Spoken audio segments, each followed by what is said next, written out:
আজ তো বৃহস্পতিবার, সকাল সকাল স্নান ধান সেরে আশি কাজ কমপ্লিট করে এদিকে আমার ঠাকুর পুজো করা হয়ে গেছে। আর বৃহস্পতিবারের দিন যে ফুল কিনে নিয়ে আসা হয়, অর্ধেক জানো তো শুকনো শুকনো বেলপাতা, এক গাদা দুব্বর ঘাস ঘাস দিয়ে দেবে, তা বেছে বেছে ঠাকুরের জন্য ভালো ভালো রেখে দিই, আর খারাপগুলো তো সব ফেলে দিতে হয়। এইদিকে দেখো ঠাকুরের আসরটা সুন্দর করে মুছে পরিষ্কার করে ঠাকুর পুজো করা হয়ে গেছে।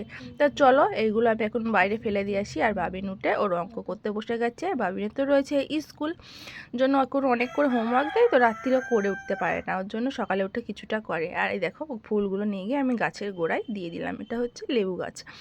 তারপরে একটু ভাত বসিয়ে দিচ্ছি, কারণ ছেলেকে নিয়ে যাব স্কুলে, বেশ বেলা হয়ে গেছে, আবার স্কুল থেকে এসে রান্না বান্না সেরে আবার আনতে যেতে হয়, হয়ে ওঠে না, ওর জন্য যতটা পারি কাজ এগিয়ে রাখার চেষ্টা করি। তাই এদিকে ভাতটা বসিয়ে দিলাম, ভাতটা হোক। আজকে আর চা খাবো না, যেহেতু কাজ করতে করতে না গরম লেগে যায়, গরম ভাবটা বেশ ভালোই পড়ে গেছে। আজকে আর চা খেতে একদমই ইচ্ছা করছে না, একটু মুড়ি দিয়ে নিমকি দিয়ে ভাবলাম বসে বসে খাই। আর ছেলেতে দেখে অঙ্ক কচ্চা করে নিক, তারপরে বিছনাটা গুছিয়ে নেব, নিয়ে বাবিনকে খাইয়ে স্কুলে নিয়ে যাব। তা চলো আমি এখন মুড়িটা খেয়ে নিই, আবার দেখা হচ্ছে পরের ভিডিওয়।